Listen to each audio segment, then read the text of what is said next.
Assalamualaikum warahmatullahi wabarakatuh. A'udzu billahi minasyaitonir rajim. Bismillahirrahmanirrahim. Alhamdulillahirabbil alamin. Assalatu wassalamu ala asrofil anbiya'i wal mursalin sayyidina wa maulana Muhammadin wa ala alihi wa sahbihi ajmain. Amma ba'du. Yang kami hormati Bapak Ibu Dewan Guru Mantua Jepara, anak-anakku semuanya, siswa-siswi, peserta Matsama tahun pelajaran 2020-2021 Mandua Jepara yang insya Allah dimuliakan oleh Allah. Amin, Allahumma amin. Untuk pagi hari ini dalam materi Ukhuwah Wataniyah kami memperkenalkan diri. Nama saya adalah Didi Fitrianto, pengajar dari sejarah Indonesia.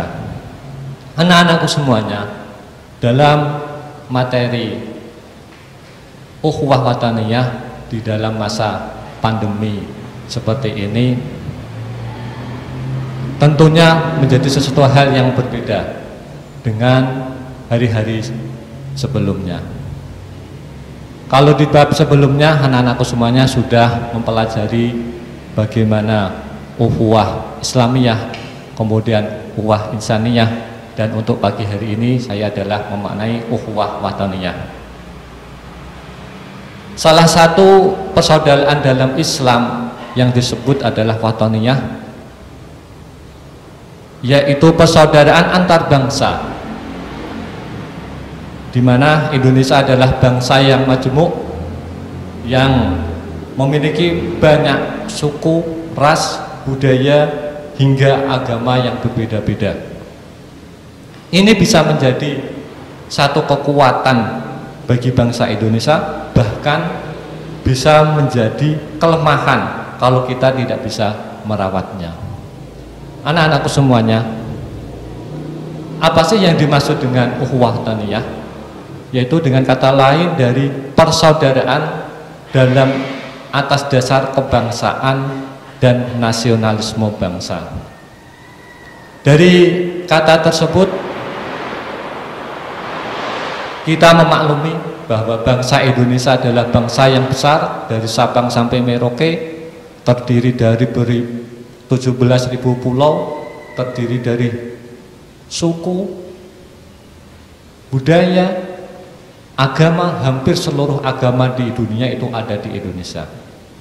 Yang artinya kita sebagai makhluk hidup tidak hanya mengedepankan bagaimana kita hidup sebagai umat Islam, namun juga sebagai umat nasional. Anak semuanya, wajibnya konsep ukhuwah nanti dapat dibagi menjadi 3 macam, yaitu ukhuwah Islamiyah, persaudaraan sesama muslim.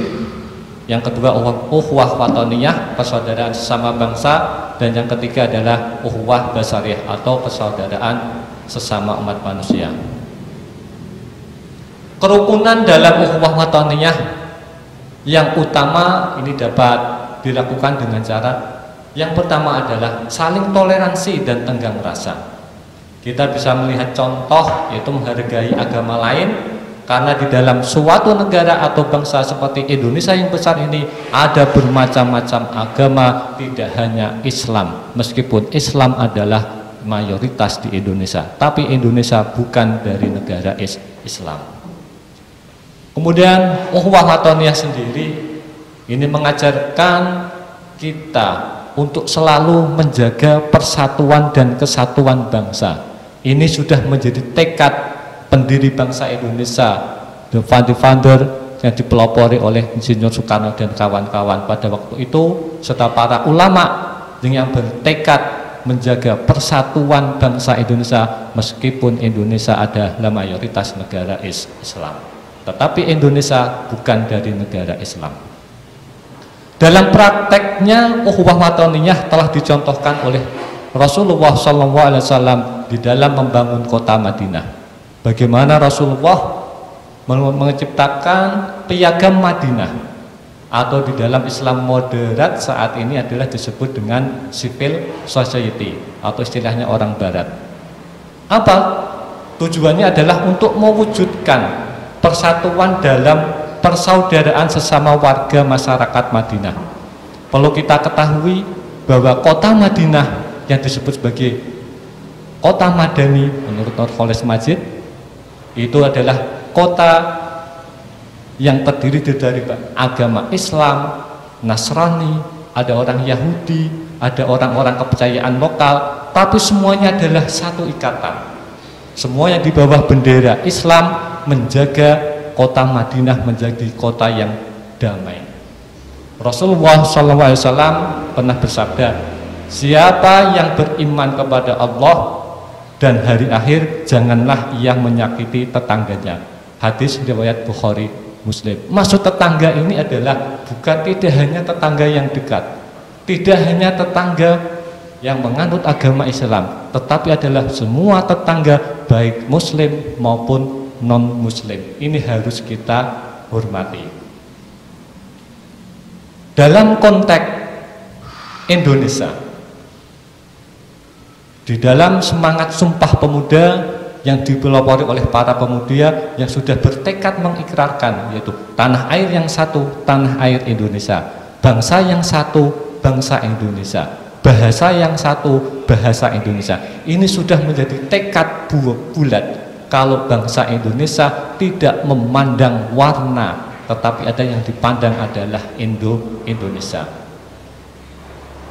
Praktek ukhuwah wataniyah dalam konteks Indonesia ini masih banyak terjadi konflik antar sesama meski relatif diredam. Kalau sedikit permasalahan tidak diselesaikan dengan baik, bisa-bisa menjadi permasalahan yang semakin rumit, bahkan bisa menjadi permasalahan yang semakin besar jika terjadi perpecahan. Hal ini kenapa? Yang pertama, yaitu karena kurangnya toleransi untuk saling menghormati perbedaan. Kalau kita ketahui, Indonesia adalah suku, ras, budaya, agama. Kalau tidak toleran. Nah, yang kedua, selain itu juga kurangnya komunikasi untuk dapat saling memahami satu sama lain sehingga dapat hidup berdampingan. Kalau hal ini kalau ada suatu permasalahan tidak dikomunikasikan dengan baik, otomatis bisa menjadi persoalan, bahkan bisa menjadi peperangan. Anak-anakku semuanya, bahwa eksistensi kehidupan manusia itu dapat dibagi. Yang pertama adalah manusia sebagai umat beragama.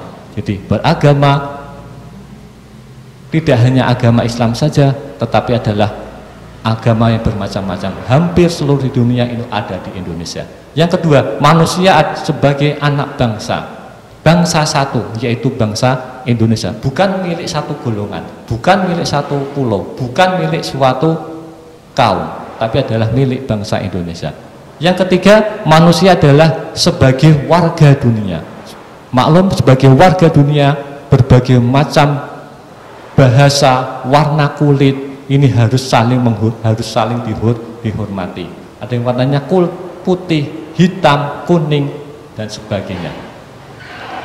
Dari keanekaragaman tersebut, ini telah terdapat di dalam surat Al-Quran, dalam firman Allah yang ada di dalam surat Ar-Rum ayat 22. A'udzubillahi minasyaitonirrajim. Bismillahirrahmanirrahim. Wa min ayatihi khalqus samawati wal ardi wahtilafu alsinatikum wa alwanikum inna fi dzalika laayatil lil alamin. Yang artinya, dan di antara tanda-tanda kekuasaannya ialah menciptakan langit dan bumi dan berlain-lain bahasamu dan warna kulitmu.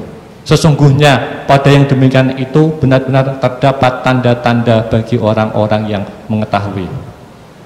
Kemudian juga terdapat dalam surat Al-Hujurat ayat 13. Ya ayyuhan nasu inna khalaqnakum min dzakarin wa unsa wa ja'alnakum syu'uban wa qabaila lita'arafu inna akramakum indallahi atqakum innallaha alimun khabir.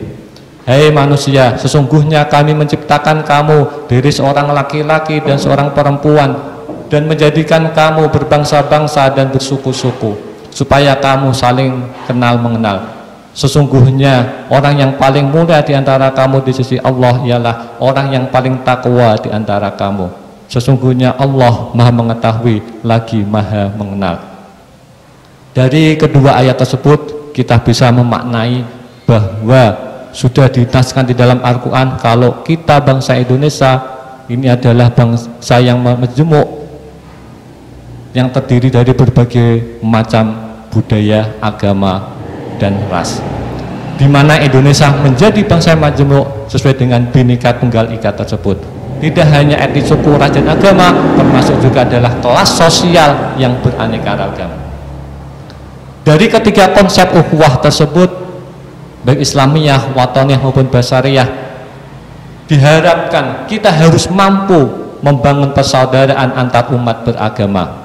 Yang kedua, saling belajar memahami dalam kemakmuran bangsa. Dan yang ketiga adalah mau dan mampu menjalani persaudaraan universal umat manusia.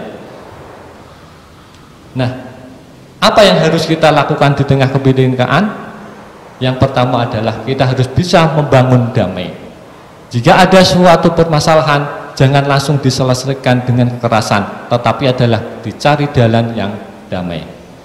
Yang kedua, kalau sudah terjadi damai, kita harus bisa mampu mengelola harmoni kita, sehingga dengan kedamaian yang berkepanjangan terus-menerus akan tercipta suatu ketentraman. Yang ketiga, jika terjadi konflik, kita bisa mengelola konflik. Bagaimana bisa meredam peristiwa konflik yang kecil bisa diselesaikan, direjam, jangan sampai terjadi permasalahan yang semakin besar. Nah, dari itu semuanya kita sebagai umat Islam harus memiliki prinsip moderasi beragama. Yang salah satunya adalah keseimbangan. Manusia harus seimbang, harus membedakan antara yang hak dan yang batil, yang benar dan yang salah. Yang kedua adalah tasawuf, harus mencari jalan tengah. Jika terjadi suatu persoalan harus dicari jalan tengahnya. Yang ketiga, menegakkan keadilan, harus adil, tidak hanya sesama umat Islam, tetapi juga dengan segenap umat manusia. Dan yang terakhir adalah toleransi atau tasamuh, harus menghargai adanya perbedaan, adanya kebinekaan. Kemudian bagaimana dengan cara aplikatif untuk mewujudkan keberagaman tersebut? Yang pertama yang harus kita lakukan adalah menghormati kemajemukan tersebut. Kita ketahui Indonesia terdapat perbedaan. Yang kedua, memiliki prinsip non kekerasan. Jangan sampai jalan kekerasan menjadi jalan yang pertama, harus dicari jalan musyawarah. Yang ketiga, komitmen pada kemanusiaan, rasa kemanusiaan, rasa manusiawi, rasa iba. Jika salah satu anggota atau keluarga kita dilukai, maka anggota kita, keluarga kita akan sakit, akan merasakan. Yang keempat adalah komitmen kebangsaan. Komitmen bangsa Indonesia, bangsa yang majemuk, bangsa yang universal. Dan yang terakhir adalah menghormati kebudayaan lokal, karena Indonesia memiliki ribuan budaya lokal. Ribuan budaya lokal itu harus kita hargai sebagai suatu hasanah dan kekayaan bangsa yang harus kita pertahankan. Anak-anakku semuanya, mudah-mudahan sedikit yang saya sampaikan ini ada hikmahnya di dalam Anda memasuki MAN 2 Jepara dengan lingkungan yang baru, dengan tempat yang baru, suasana yang baru. Kami harapkan anak-anakku semuanya bisa menerapkannya dan menghargai teman-temannya. Saya ucapkan terima kasih, semoga anak-anakku semuanya diberikan kesehatan, dijauhkan oleh Allah dari segala musibah bala, khususnya adalah corona. Terima kasih. Assalamualaikum warahmatullahi wabarakatuh.